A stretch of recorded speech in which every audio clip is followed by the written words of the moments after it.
আচ্ছা, এমন একটা বিষয় নিয়ে কথা বলা যাক যা নিয়ে প্রায়ই অনেক মজার আবার কখনো কখনো বেশ বিভ্রান্তিকর পরিস্থিতি তৈরি হয়। সেটা হলো যোগাযোগের ফারাক।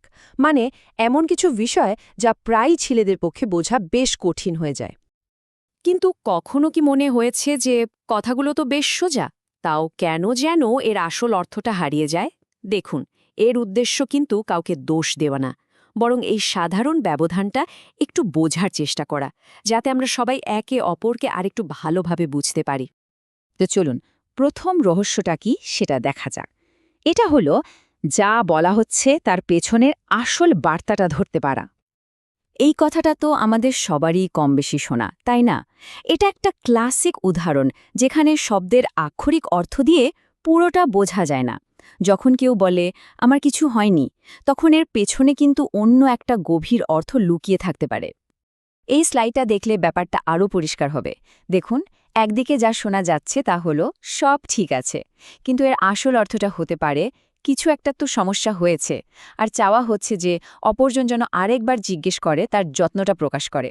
কি দারুণভাবে দেখানো হয়েছে যে কথার উপরিভাগের স্তরের সাথে ভেতরের অনুভূতির অনুরোধের মধ্যে কতটা তফাৎ থাকতে পারে। কিন্তু প্রশ্ন হলো, এই পার্থক্যটা কেন হয়? আসলে এর কারণটা অত জটিল কিছু না। এর পেছনে থাকতে পারে একটা গভীর আলোচনার আমন্ত্রণ, বা হয়তো মনোযোগ আর যত্নের একটা ছোট্ট পরীক্ষা, কিংবা আবেগ দিয়ে কেউ খোঁজ নেক সেই ইচ্ছা। সত্যি বলতে, এটা একটা সংযোগ তৈরির চেষ্টা ছাড়া আর কিছুই না।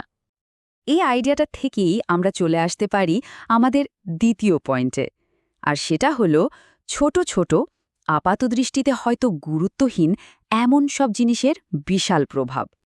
এই স্লাইডটা দেখুন, এখানে বড় ধরনের আয়োজনের সাথে ছোট ছোট চিন্তাশীল কাজের তুলনা করা হয়েছে। যেমন হঠাৎ করে একটা দামি উপহার দেওয়ার থেকে হয়তো রোজকার পছন্দের কফির অর্ডারটা মনে রাখা বেশি গুরুত্বপূর্ণ, অথবা একটা বড়সড় অ্যানিভার্সারি ডিনারের চেয়েও হয়তো গত সপ্তাহে বলা কোনো একটা মিটিংয়ের ব্যাপারে খোঁজ নেওয়াটা বেশি মূল্যবান মনে হতে পারে। দুটোই ভালো, কিন্তু ছোট ছোট কাজের ধারাবাহিকতা অনেক সময় সম্পর্কের ভিতটাকে আরও বেশি মজবুত করে। আর এখান থেকে মূল বিষয়টা উঠে আসে। অনেকের কাছেই ভালোবাসা বা যত্ন পাওয়ার অনুভূতির প্রায় ৯০% বড় কোনো ঘটনা থেকে আসে না, বরং প্রতিদিনের ওই ছোট ছোট প্রমাণগুলো থেকে আসে, যা বুঝিয়ে দেয় যে কেউ সত্যি মন দিয়ে খেয়াল রাখছে। এবার আসা যাক আমাদের তৃতীয় রহস্যে, যেটা প্রায়ই ভুল বোঝাবুঝির একটা বিরাট কারণ। আচ্ছা, যখন কেউ কোনো সমস্যার কথা বলে, তখন সে কি আসলে সমাধান চায়, নাকি শুধু একটু সহানুভূতি চায়? এই ব্যাপারটা বুঝতে হলে ভেন্টিং বা মনের কথা খুলে বলার বিষয়টা জানা খুব জরুরি। এর মানে হলো নিজের রাগ, কষ্ট বা সমস্যার কথা কাউকে বলা, যার মূল উদ্দেশ্য হলো কেউ তার কথাটা মন দিয়ে শুনুক এবং তার অনুভূতিকে গুরুত্ব দিক। এর মানে কিন্তু সবসময় এটা নয় যে সে কোনো সমাধান বা পরামর্শ চাইছে। আর এই স্লাইডটা দুটো ভিন্ন প্রতিক্রিয়াকে কি সুন্দরভাবে তুলে ধরেছে। পথ এ হলো সঙ্গে সঙ্গে সমাধান দেওয়ার চেষ্টা করা, মানে পরামর্শ দেওয়া বা কি করতে হবে তা বলা। আর পথ বি হলো সহানুভূতি দেখানো, মানে মন দিয়ে শোনা, অনুভূতিকে স্বীকৃতি দেওয়া আর পাশে থাকার আশ্বাস দেওয়া। বেশিরভাগ সময়ই কিন্তু ওই মুহূর্তে পথ বি এরই বেশি প্রয়োজন হয়। তো এই সব উদাহরণগুলো দেখার পর আসল কোন রহস্যটা এই সবগুলোকে এক সুতোয় বাঁধে, সেই মূল চাবিকাঠিটা কি? সবচেয়ে বড় রহস্যটা হলো, এখানে আসলে কোনো রহস্যই নেই, আছে শুধু আরও ভালোভাবে শোনার প্রয়োজনীয়তা। এই যোগাযোগের ধরনগুলো কোনো গোপন সংকেত নয়, বরং এগুলো হলো আরও মনোযোগী এবং সহানুভূতিশীল শ্রোতা হওয়ার একটা নীরব আহ্বান।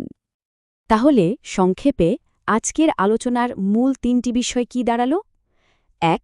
কথার আক্ষরিক অর্থের বাইরে গিয়ে আসল অর্থটা খোঁজার চেষ্টা করা। ২. ছোট কিন্তু ধারাবাহিক মনোযোগের কাজগুলোকে গুরুত্ব দেওয়া। আর ৩. যখন কেউ সমস্যার কথা বলে, তখন সমাধান দেওয়ার আগে সহানুভূতি প্রকাশ করা। শেষ করার আগে একটা প্রশ্ন ভাবার জন্য রেখে যায়। আরও ভালো শ্রোতা হওয়ার জন্য কোন পদক্ষেপগুলো নেওয়া যেতে পারে? এটা কিন্তু সত্যি একটু ভাবার মতো একটা বিষয়।